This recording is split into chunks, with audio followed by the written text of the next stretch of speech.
Bismillahirrahmanirrahim. Assalamualaikum warahmatullahi wabarakatuh. Innal hamdalillah nahmaduhu wa nasta'inuhu wa nastaghfiruh wa na'udzubillahi min syururi anfusina wa min sayyiati a'malina may yahdihillahu fala mudhillalah wa may yudhlil fala hadiyalah. Asyhadu an la ilaha illallah wahdahu la syarikalah wa asyhadu anna Muhammadan abduhu wa rasuluh la nabiyya ba'dah. Allahumma shalli ala sayyidina wa habibina wa syafi'ina wa maulana Muhammad wa ala alihi at-tayyibin at-tahirin wa sahbihi wa man tabi'ahu ila yaumil qiyamah, amma ba'd. Baik, saudara, ibu bapak, para mahasiswa pasca yang saya cintai dan saya banggakan, alhamdulillah pada malam ini kita bisa melanjutkan kembali perkuliahan kita selama kurang lebih 3 bulan ke depan ya. 3 bulan ke depan insya Allah kita akan melanjutkan perkuliahan kita, perkuliahan formal ya. Perkuliahan informalnya sepanjang hayat, insya Allah sepanjang hayat ya. Jadi ya mungkin WA grup kita hapus setelah kita kuliah, karena saya menjadi terlalu banyak WA grup di Android saya ya, lumayan ngeheng gitu. Tapi mohon ya, andai memang masih diperlukan, mohon di save saja nomor saya ya. Barangkali suatu saat masih diperlukan diskusi, ngobrol, ngopi ya. Covid sudah hilang kan, kita bisa kopi darat nih gitu ya. Ibu bapak saudara mau lanjut ke jenjang yang lebih tinggi juga kan, ya boleh jadi butuh rekomendasi, referensi dan seterusnya lah. Itu seperti itu. Baik, kita lanjutkan perkuliahan kita dengan melanjutkan apa yang sudah tertayang terkait dengan sektor perekonomian itu. Nah, ada pertanyaan yang muncul. Jadi pertanyaan muncul itu kan dari slide ini nih. Nah, ini kenapa tiba-tiba ada pemerintah, ada sektor pemerintah itu. Nah, sementara, ketika muncul sektor pemerintah di sini kita menyebutnya sebagai 3 sektor, dan ketika sektor pemerintah belum muncul kita menyebutnya sebagai perekonomian 2 sektor itu ya. Perekonomian 2 sektor yang ada adalah RTK dan RTP ya. Dan siapapun yang ada di sini sebetulnya adalah kita gitu ya. Orangnya bisa jadi sama kan gitu ya. Orangnya bisa jadi sama, hanya karena kita membutuhkan infografis untuk menjelaskan ini semua, maka kemudian dipecahlah menjadi seperti ini, dengan tetap memahaminya sebagai satu kesatuan kegiatan dan dalam waktu yang bersamaan. Paling tidak seperti itulah. Jadi kalaulah kita mau bikin animasinya, seperti ini ya. Jadi animasinya seperti ini. Jadi tidak pernah gear ini tidak pernah terhenti gitu ya. Selama bahkan hari ini pun, bahkan sekarang pun, saat ini pun gear itu berjalan ya. Gear itu berjalan pada saat terjadi interaksi antar anggota masyarakat ya, antar manusia yang ada di masyarakat ini, maka selama itu pula lah gear ini berjalan. Dan karena itu pula lah maka mungkin ada istilah roda perekonomian ya. Roda perekonomian itu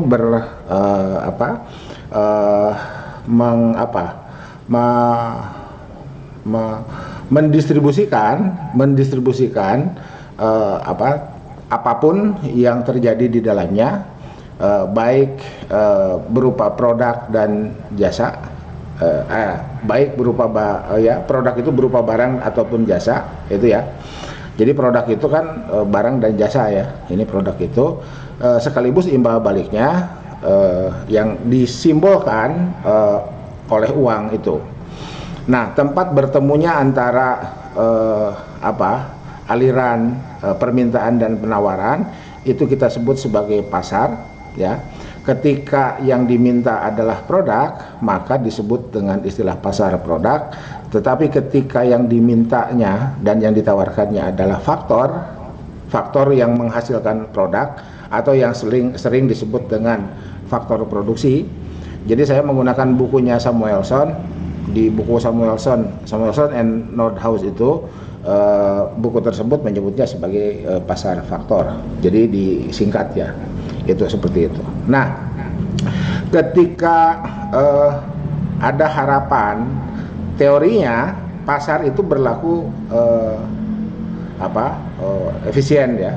Pasar berlaku efisien, pasar bisa menghantarkan atau menghadirkan kesejahteraan bagi semua pihak yang ada di sini. Dalam kenyataannya tidak demikian. Oke, ini penjelasan yang kita kemudian sebut sebagai ekonomi konvensional. Yang hari ini kita sebut sebagai ekonomi konvensional. Nah, kemudian dalam perkembangan atau perjalanan waktu, kita kemudian mengenal apa yang disebut dengan ekonomi Islam atau ekonomi syariah itu, ya. Nah, ibu bapak saudara, kalau kita melakukan pendekatan sudut pandang, yang dimaksud dengan Islam itu adalah syariat terakhir yang dibawa oleh Nabi terakhir, maka kita akan melihatnya atau akan merujuknya atau akan mencari informasinya dari sumber-sumber syariat itu sendiri, apa Al-Quran dan hadis. Kalau mau ditambahkan siroh ya itu, tapi kan hadis is a part of siroh gitu ya. Jadi kalau hadis itu adalah mau difailan Nabi, dan siroh itu siroh, dan biasanya siroh lebih sering digunakan menjadi satu kosakata dengan siroh nabawiyah ya. Ya ada juga siroh sahabat, tetapi tidak terlalu sering atau tidak terlalu umum sebagaimana umumnya istilah siroh nabawiyah digunakan gitu. Maka kita akan melihatnya berdasarkan konteks sejarah itu. Jadi ibu bapak saudara, ini dari satu pertanyaan jawabannya satu sesi ya. Jawabannya satu sesi gitu. Jadi kenapa muncul ini nih? Nah ini ya kenapa muncul. Jadi sebelum ke sini saya ingin menjelaskan dulu aspek yang kemudian hari ini kita sebut sebagai ekonomi Islam itu. Nah, kalaulah kita melihat wahyu pertama itu turun itu 610 atau 609 ya, kurang lebih seperti itu, dan Al-Alaq di situ. Dan sebetulnya yang pertama kali turun itu kan cuma 5 ayat. Ya, Iqra sampai Alamal Insan Nama Lam Ya'lam sampai situ.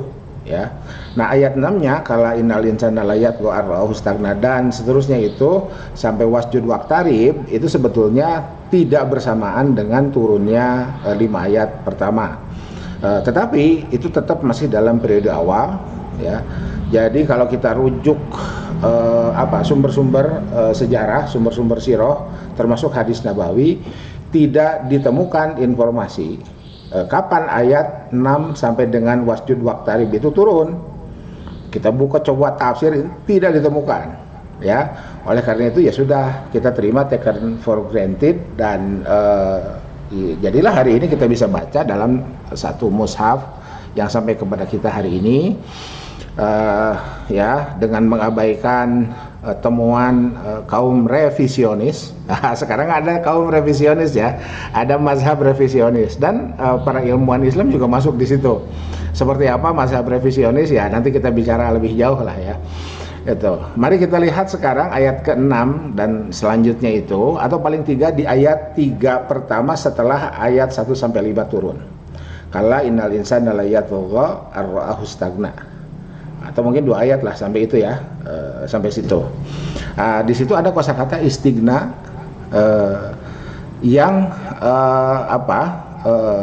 yang kemudian disimpan setelah yatgo-nya muncul terlebih dahulu. Jadi kan ayat 6-nya kan kala innal insana layatgha. Jadi yatgo dulu. Disimpan di awal itu ya. Jadi dimuqaddamkan itu zaman saya belajar ulumul Quran atau tafsir itu mohon diperhatikan betul. Itu ya. Jadi ada maksud-maksud tertentu. Ya, khobar muqaddam, maf'ul muqaddam itu ya. Pokoknya yang muqaddam itu mohon diperhatikan. Itu. Nah, sekarang kalau kita lihat susunan ayat kala innal insana layatgha ar-ra'ahu stagna. Jadi yatgha perhatikan terlebih dahulu, setelah apa? Setelah istigna. Nah, dari mana istigna itu? Istigna tadi saya sudah katakan, kita coba pilih terjemah kosakata serba berkecukupan. Kenapa? Jawabannya ada pada surat Quraisy. Gitu ya, surat Quraisy, li ilafi Quraisyin ilafihim rihlatash syita'i was-shaif, dan seterusnya itu ya, itu. Nah, ilaf itu tidak hanya kebiasaan Ilaf kalau kita lihat terjemahan dalam Al-Quran itu disebut dengan kebiasaan ya, itu disebut dengan kebiasaan. Tetapi ilaf itu tidak hanya sekedar kebiasaan, tetapi dalam beberapa tafsir atau dalam sejumlah tafsir kita bisa menemukan penjelasannya. Ilaf itu adalah kebiasaan atau tradisi bisnis yang menguntungkan. Nah itu ya, li ilafi Quraisyin. Jadi Quraisy itu memiliki tradisi yang menguntungkan, yang anggap saja selalu untung. Anggap saja demikian ya. Ilafihim rihlatash syita'i wassaif.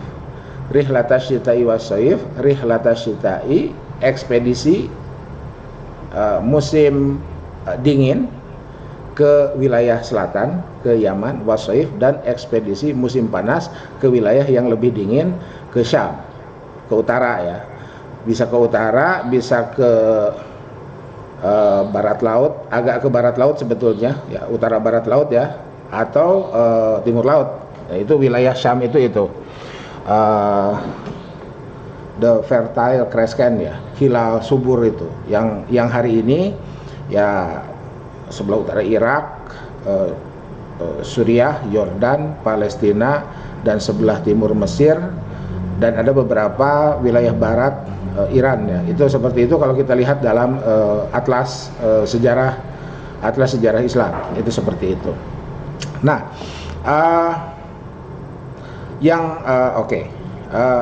asalnya itu lokal saja. Jadi lokal rihlatash syita'i wassaif, lokal.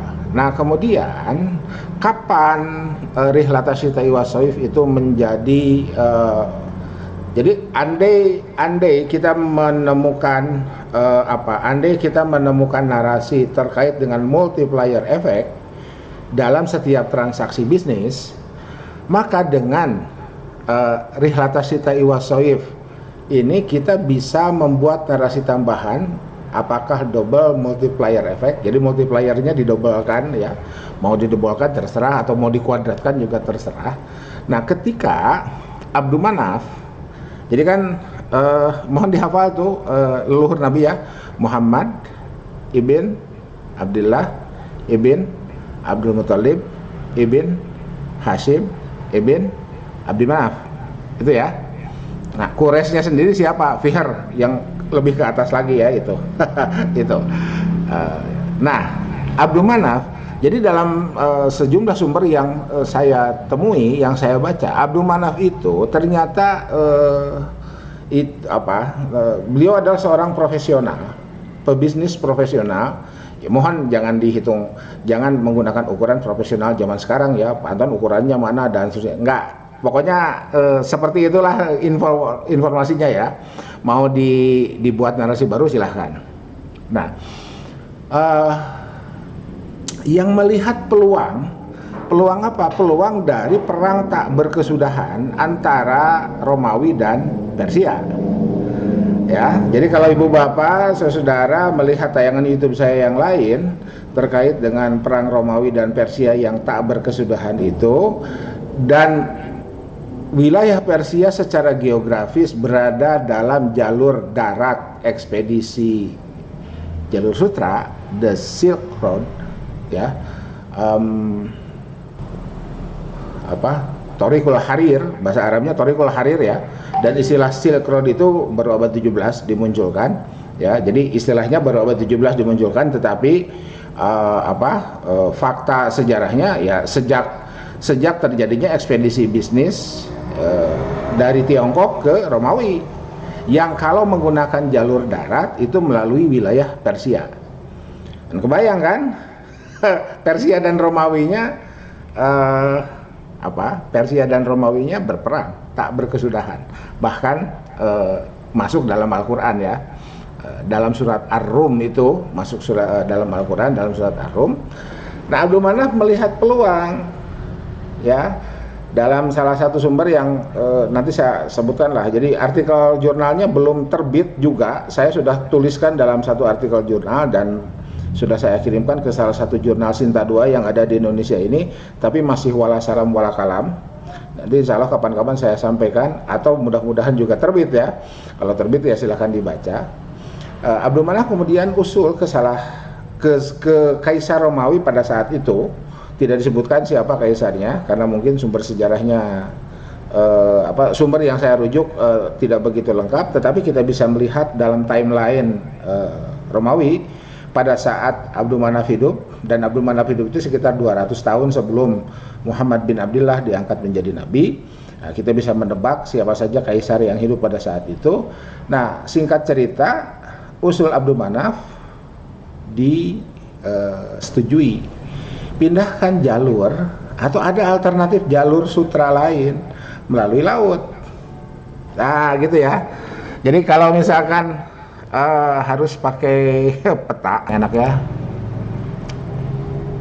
Ini aja nih. Ya. Ini mah perbesarnya gimana? Gini ya. Oh, enggak juga. Copy aja deh, copy image. Paste ya. Waduh, ini kegedean malah. Oke. Mari kita lihat. Ini ya. Jadi ibu bapak saudara, kan kita bisa lihat nih. Tiongkok itu kan di sini. Mana ya? Ini ya lah. Ini ya. Tiongkok nih. Ya, anggap saja demikian ya. Ini Tiongkok nih, masih merah ya.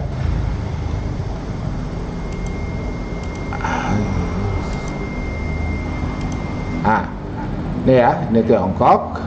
Ini Persia nih, Persia kita kasih apa, kuning lah ya. Ini Persia nih. Nah, Syam itu ini nih ya, Syam itu ini nih. Nah, ini Romawi, Romawi kasih apa? Kasih inilah ya. Nah, ini Romawi nih. Ya, Bizantium itu Romawi Timur. Romawi sebetulnya sampai sini masih Romawi ya, cuman lebih dikenal pada saat itu adalah Bizantium atau Romawi Timur. Udahlah, anggap saja benar ya. Ininya gambarnya. Nah, jalur sutra itu kan dari sini ke sini. Ya, jadi jalur sutra adalah jalur yang membentang. Ini ya, dari sini ke sini nih. Aduh, malah jadi nggak enak. Ntar. Size-nya inilah ya. Ini pakai biru aja biar enak. Ini ya. Ya kan otomatis lewat Persia. Gitu. Nah, sementara Mekah itu kan di sini. Mekah itu di sini, Quraisy itu di sini, dan Abdul Manaf usul ke Kaisar Romawi pada saat itu, gunakanlah jalur alternatif atau jalur laut dari Silk Road itu, yaitu dari Romawi Timur. Nah, melewati Mekah kan, transit. Inilah Rihlatas Syita'i. Ini kan wilayah Yaman ya. Nah, kemudian dari sini pakai jalur laut. Ke Selat Malaka, ini kan Indonesia ya. Kemudian mendarat di sini yang hari ini mungkin apa? Guangzhou ya, atau ya nanti kita lihat lah itunya. Singkatnya seperti ini. Ya, jadi dari sini kita bisa dapat informasi bahwa para pedagang Arab sudah melewati masuk ke wilayah Asia Tenggara jauh-jauh hari sebelum sebelum Muhammad bin Abdullah diangkat menjadi nabi dan rasul. Itu seperti itu. Ya, maka kemudian andai kita ukurnya sekarang, terjadilah peningkatan GDP di sini nih. Ini kan wilayah Mekah ini kan menjadi kota transit. Ya, menjadi kota transit. Dalam beberapa sumber dikatakan ya pusat-pusat bisnis lah, pusat-pusat bisnis di kota transit ya, menjadi kota jasa lah, kira-kira gitu ya, menjadi kota jasa. Kenapa? Karena Makkah itu kan bukan daerah pertanian, ya meskipun secara umum itu adalah gurun pasir ya, tapi kan pertanian lebih dikenal di Madinah. Kalaupun ada yang dekat mungkin Taif ya, seperti itu. Nah, oke. Ini mohon yang bertanya mohon bersabar dulu ya, saya jelaskan dulu ini. Nah, singkat cerita, oleh karena itu maka terjadilah peningkatan kesejahteraan di masyarakat Quraisy pada saat itu, dan itu diabadikan dalam surat Quraisy sendiri. Li ilafi Quraisyin ilafihim rihlatas syita'i was saif. Itu ya. Lanjutannya falyabudu rabb hadzal bait allazi atamahu min ju' wa amanahu min khauf. Atamahu min ju' itulah simbol peningkatan kesejahteraan, wa amanahu min khauf, dan itulah simbol keamanan. Kenapa? Karena suku Quraisy itu terhormat. Itu dihormati oleh suku-suku lain, sehingga kalaupun pada saat itu tradisi penyamun, tradisi bajak ekspedisi dagang ya gitu ya, rampok dan lain sebagainya, hukum rimba lah ya, hukum rimba itu masih bukan masih ya, yang berlaku kan hukum rimba itu, tapi itu tidak berlaku untuk suku Quraisy, untuk kafilah dagang Quraisy. Nah, oke. Andai kita kembali ke sini nih. Jadi dua sektor kita sekarang gunakan untuk memotret ekonomi Quraisy, kan mestinya pasar berlaku efisien dan pasar menghadirkan kesejahteraan.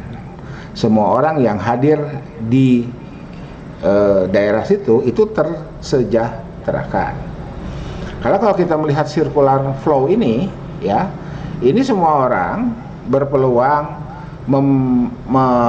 ini nih ya. Ini jadi what, how, and for whom. For whom itu kan untuk semua orang. Jadi kalau kita gunakan kita gunakan infografis ini, maka semua orang yang ada di wilayah Quraisy tadi itu dapat tersejahterakan, dapat terpenuhi kebutuhannya yang kemudian diturunkan ke dalam keinginan, dan pihak yang memenuhi kebutuhan, mensuplai untuk dapat terpenuhinya kebutuhan orang, dapat juga insentif, begitu seterusnya. Di sisi lain, orang yang memiliki kebutuhan juga memiliki keahlian dan memiliki sumber daya yang juga bisa ditawarkan ke wilayah sini, ya, memiliki modal, memiliki keahlian, ya, ditawarkan ke sini, dan pihak yang menawarkan produk juga berhasil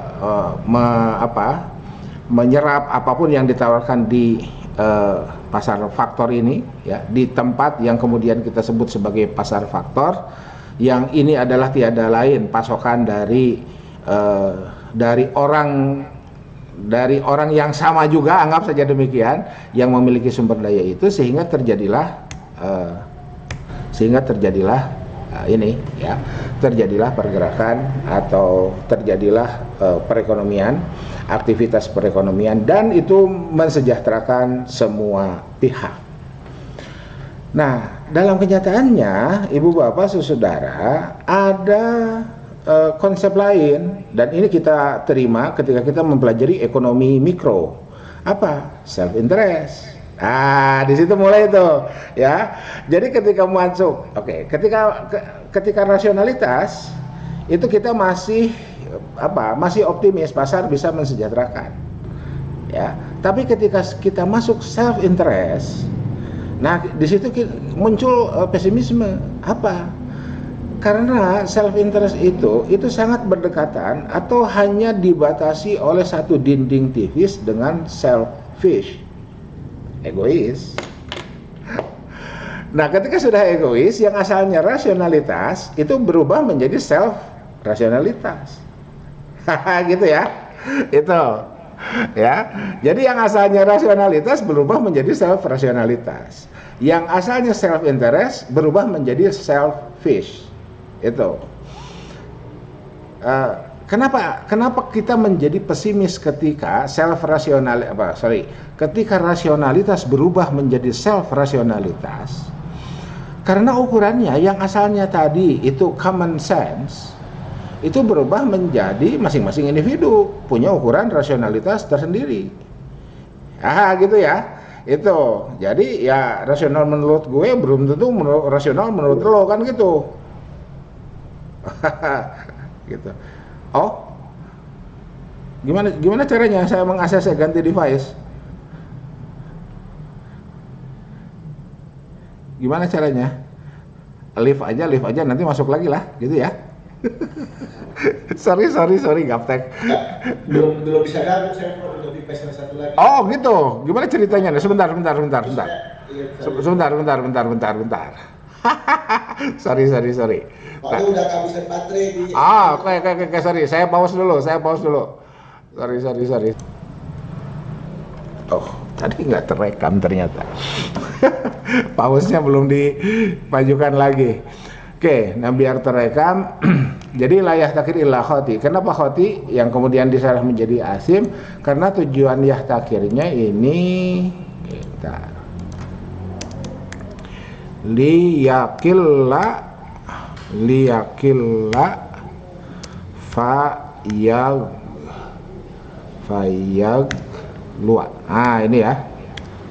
Ini dalam subul salam. Ya. Ini yang enaknya ini deh, biar man ihtakaro. Ah, di sini ya. Saya sisipkannya liyakillah fayaglua. Karena yaglua fahuwa khoti. Liyakillah barang menjadi langka. Ini dari ki bergerak ke ki aksen 1. Fayaglua maka kemudian harga menjadi naik dari P ke P1. Ya. Nih, liyakillah ini dari ki ke ki aksen, dari fayaglua dari P ke P aksen. Barang menjadi langka, harga menjadi naik. Fahuwa khati ay asim, maka dia sudah melakukan kesalahan. Disarah oleh para ulama hadis asim, berdosalah dia. Ukuran dosanya sebesar yang digambarkan oleh kurva ini dengan warna merah itu. Tugas pemerintah ketika pasar tidak bisa mengembalikan harga ke harga semula adalah melakukan tindakan yang bisa menurunkan kembali harga ke semula sesuai dengan daya beli masyarakat. Gitu. Ya, inilah yang diajarkan oleh ilmu ekonomi yang kita pelajari selama ini. Agar tetap dapat insentif, maka idealnya ini, ini belum bergerak ya. Nah, ini nih, saya tarik ke sini nih. Nah, ini ya, idealnya ini. Tuh.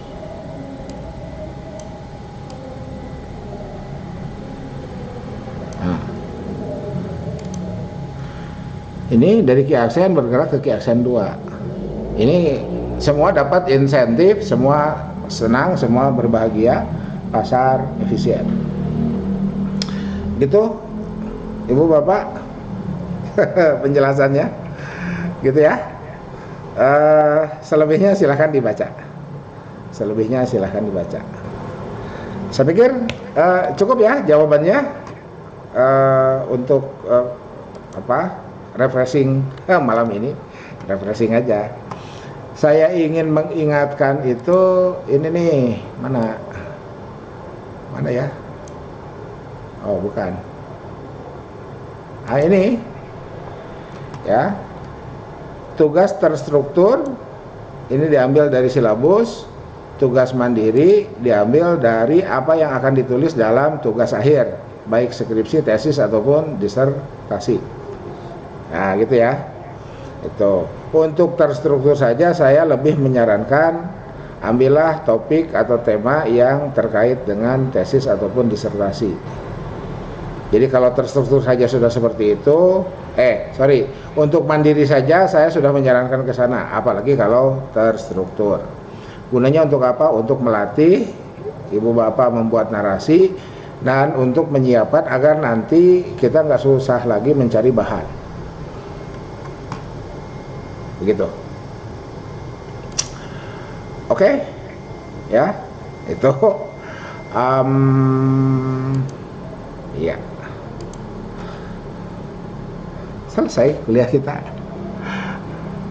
2 jam ternyata ya. Ya, ternyata hampir 2 jam ya, gitu, lumayan lah. Gitu. Masih ada pertanyaan atau cukup? Yang kelas S3 masih ada?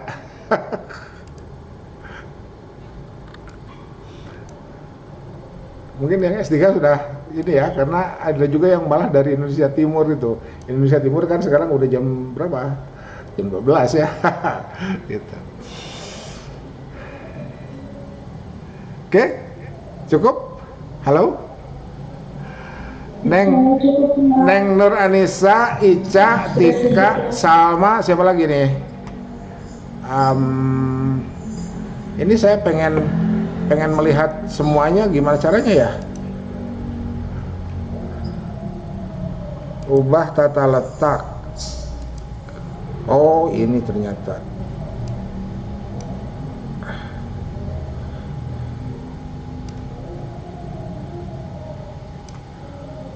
Nah, ini ya. Rijal, Tika, Salma, Ozi, Sandi, Yaumi, Ica, Pandi, Neng Nur, Tisa, ini saya nih ya. Siva, Sri, Selviana, Sri Mulyati. Oke. Cukup. Kalau cukup, kita tutup dengan membaca doa kafaratul majlis dan selamat berlibur besok ya. Karena wisuda. Besok itu wisuda. Jadi kemungkinan juga ada dosen yang tidak masuk ya. Tapi karena jadwal saya sudah saya sajikan malam ini ya, besok silahkan berlibur. Kita tutup dengan baca doa kafaratul majlis. Subhanakallahumma wa bihamdika asyhadu an la ilaha illa anta astaghfiruka wa atubu ilaik. Billahi taufiq wal hidayah. Billahi fisabilil haq. Nasrun minallah wa tanqari wa basyiril mu'minin wallahul muwaffiq ila aqwamit thoriq. Tetap semangat. Assalamualaikum warahmatullahi wabarakatuh.